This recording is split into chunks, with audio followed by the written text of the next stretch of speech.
We've talked so much on this channel about the Steam Deck and how it changed the PC gaming world, even if you consider this to be true or not. And considering the huge success it had, it comes as a no surprise that so many new handheld PCs have been released ever since the Steam Deck came out. We had devices like the GPT or the Aya Neo, but a lot of people have been waiting for the big players to come, and with the Asus releasing the ROG Ally, is this the device that can finally compete with the Steam Deck? Well, yes, but we do have some key elements which keeps me from giving the crown to it just yet. Hi, this is the Tech Unravel, and today we're talking about the ROG Ally versus the Steam Deck. Let's do this. Okay, so the Steam Deck has a very special place in my heart.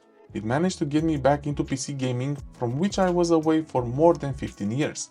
And another big aspect is that the Steam Deck took this channel to where it is today. Without it, I wouldn't probably be here today. So I'll admit that because of these reasons, I was a bit reluctant on getting the ROG Ally. That and the fact that we already have so many Steam Deck killers out there, but even with all that power, they couldn't really touch it.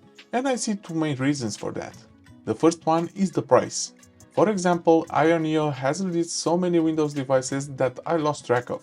Some are more expensive than the others, but the price is indeed one of the main factors which keeps a lot of people from getting one. The Steam Deck is a pretty decently priced device, at a starting price of $419 for the base model. This is a really good price to pay for a device which allows you to play your Steam games on the go. For this price, a lot of people just bought it as a secondary device for their powerful PC, and even though the starting point is $419, the 512GB Steam Deck is priced at $679, while the Z1 Extreme ROG Ally, again with the 512GB storage, sits at $700. So the first thing was the price. The second is the developer. I've been chatting with a lot of people about this topic, and so many were reluctant in getting a device from a company that's not that well known. Look, I know that we can talk a lot on this topic. These companies like the GPT and Aya Neo may not be that known to a lot of people, but with just a bit of research, this could all go away. But most will just not do that. They'll simply wait for a well-known brand to come out with their device. So that's why when the Asus made the announcement on April 1st out of all the dates, people were intrigued right away. Now if you look into the gaming community, the opinions about the Asus and their hardware and their support is quite split. They managed to make quite a reputation in this aspect, so again, those who've been more involved into this market will think twice in betting their money on the ROG Ally, but the masses will not care. I'll even throw in a third argument, the OS. Windows is the OS where most of the PC gaming takes place, but at the same time it comes with a lot of disadvantages. And again, most will just go ahead with Windows as this is what they know, and if they hear about a new OS like the SteamOS, they will try to avoid it if possible. But enough about why the ROG Ally is, from my point of view, the first real Steam Deck competitor. What do I actually think about these two devices? And most importantly, will the ROG Ally replace my beloved Steam Deck? The short answer, yes. But does that mean the Ally is the better option for everyone? Absolutely not. And I already touched on some of the reasons why. I'll go ahead and talk about the main differences of the two devices, which is better in those aspects, and draw the conclusions at the end. Let's start with the obvious, the OS. Well, so far, after using both OSs for a while, SteamOS for more than a year and Windows for all my life, in general I have to say I prefer SteamOS. Hear me out.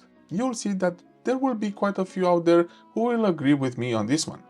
And remember, I said in general. I simply like SteamOS just because of its simplicity. SteamOS makes the Steam Deck more of a console than a PC for me, just because it's simple, it's easy to use, no fuss on making it work, it's really easy to reinstall, and I have made a video about it if you want to check it out. The UI is clean, and so many other reasons. And you even have a desktop mode if you want to do more advanced things. But all of these things work if you only care about the Steam library. Normally you will only be able to play games from Steam, and most of us have their games splitted into different launchers. Remember that there is also Epic, GOG, Uplay, EA, Xbox and others out there. And this limitation is quite big, not gonna lie. Now there are workarounds out there to make some of their other launchers available on SteamOS, but some will not want to do this. They want a simple way on how to play their games. And by the way, I made several videos about using Epic games on the Steam Deck. I'll link some of them right over here. And then there's Windows. The best part, everything just works. As simple as that. You just log in with your accounts to all of the different libraries and you are all set. And on top of that, the ROG Ally has Armory Crate which binds all of these launchers in one place, which tries to mimic the simplicity of a launcher, and while it works, you can tell this is just an interface on top of Windows. But Windows also comes with a lot of issues. Windows has bugs and issues even on the full-fledged PC. And now trying to act also as a portable device is making things even harder. Saying that it has issues is an understatement. I had and still have so many problems with it daily, from complete freezes to quick battery drains or even blue screen sometimes. Or maybe some small ones like touchscreen isn't working, buttons will act strangely in the menu, games not opening in full screen, and these are just some minor ones. I don't know if I'll be able to replicate this for this video, but trust me, bugs are there. There are quite a lot of things to discuss about the two OSs, and maybe I'll do a separate video about it at some point, but for now I'll leave it at that and move to another topic. And as a winner for the OS, I can't really give one, as it will be a matter of preference on this one. An important aspect for me, and probably for you as well, is the download speed. The ROG Ally is so much faster with downloads for me. It has a newer chip with a 6E band included, which of course helps out with download speeds, but even without a 6E router, my download speeds are still faster on the ROG Ally for me, so I'll give this point to the Ally on this one. What about loading times? As you can see, the ROG Ally is fairly quicker to boot up than the Steam Deck, but in the end both will be kept in sleep mode most of the time when they are not used, and they're still both pretty fast. But if we need to pick a winner, then the ROG Ally takes this one as well. Next, we have controls input. Now, there are a few aspects to discuss over here. First thing first, in general, they do have the same layout, but the Steam Deck has the two extra trackpads, which for some are actually the decisive factor between the two consoles. Depending on what type of games you're playing, the trackpad can be a must for you. I for one don't really care for them, although they do make a desktop browsing so much easier than using the thumbsticks on the Ally. So I could stop here and already give the point to the Steam Deck, but I also want to address a couple of more things here. Hardware wise, the Ally thumbsticks are just too mushy for me. I play with the software quite a bit and I still can't fight to take them to a level I like. And let's not forget the back buttons. While Ally has 2, the Steam Deck has 4. Again, not a thing I use that often to actually care about, but for some it could be a decisive factor. And even though I already gave the point to the Steam Deck, to add even more to this, the auto switching for the input between desktop and controller on the Ally is just trash. You can choose between game, desktop and auto, but 90% of the time, auto just doesn't work for me. That's why I basically have to switch between game and desktop every time I open a game, or I simply use the touch and keep it in game mode. I know this is a software thing and it can be improved in time.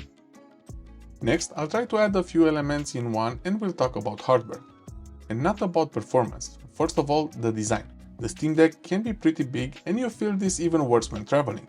But keep in mind that we do get the 2 trackpads which require a bit more space. But the Ally overall just looks better for me.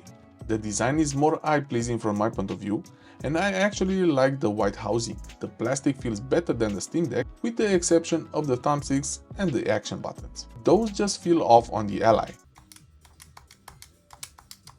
I get that they had to cut corners somewhere, but the buttons are not the way to go. Then we have 2 very important elements, screen and speakers. You already know that the ROG Ally has a 1080p 120Hz IPS screen, which is miles ahead of the 720p LCD screen on the Steam Deck. Not only do we get a higher resolution and FPS screen, but the colors are a lot more vibrant on the Ally than on the Steam Deck. It's a clear winner here.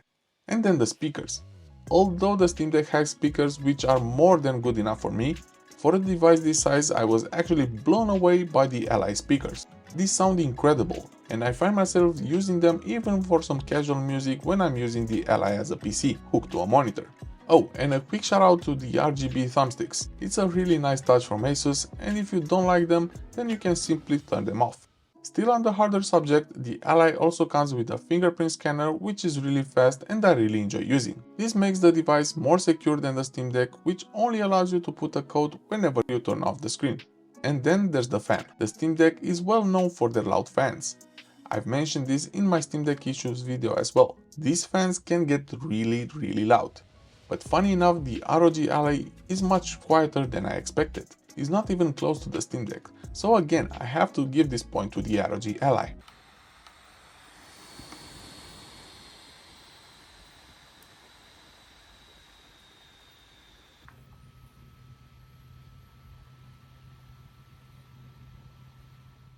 Still hardware and maybe a bit of software related, let's address the battery. With all the bad aspects I mentioned so far with the ROG Ally, all of them I'd be okay with, if the battery life would at least be on par with the Steam Deck. The Steam Deck is already not that great with battery, but I know that I can get at least 2 hours no matter how hard I use it.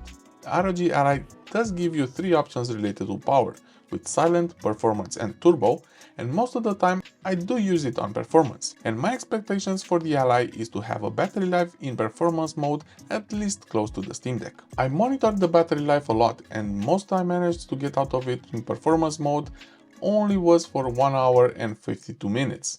I was really close to the 2-hour mark, and I know I can do it if I set every game and Windows as well at a resolution of 720p. And if I do plan on getting the most out of the battery, that's exactly what I'll do.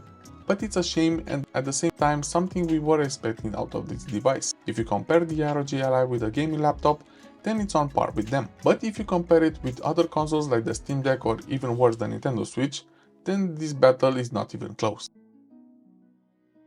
So I think I said everything I had to say about these two. So what about the conclusions? I already mentioned the ROG Ally is the device that will be replacing my Steam Deck, but I still don't think this is the answer for everyone. You'll have to think hard about the advantages of each console before you make this purchase. In the end, it's all about the games. If you mostly play Steam games, are concerned about battery life, and you just want a pick up and play type of console, then the Steam Deck is the better choice. If you have so many other game libraries, you're already familiar with Windows bugs and you'll mostly use this device at home, plugged in a charger, then the Ally is of course for you. Price-wise, the 512GB versions are really close, so if you don't already own a Steam Deck and you're now looking into getting one around this price mark at $700, the ROG Ally is the better value for money from my point of view, but you do have to prepare for all the bugs and issues that you will have with it.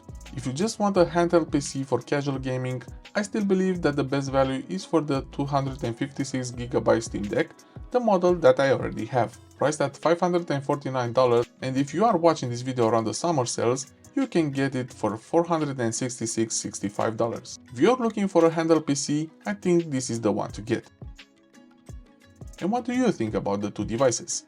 Do you agree with my conclusions? And which device would you recommend if someone asks you these questions now? Could you 100% recommend one or the other? If you are watching this video, you most likely have one or the other device already, or planning on getting one. If you do, drop a comment and let me know what you currently enjoy playing on which device. And also, even though I mentioned that the ROG Ally will replace my Steam Deck, this means that my main device will probably be this one from now on, but the Steam Deck will continue to be part of my collection and a device that I will continue using often. So don't worry, I'll continue to make videos about it as well. So please consider subscribing so you won't miss out. That's about it for this video.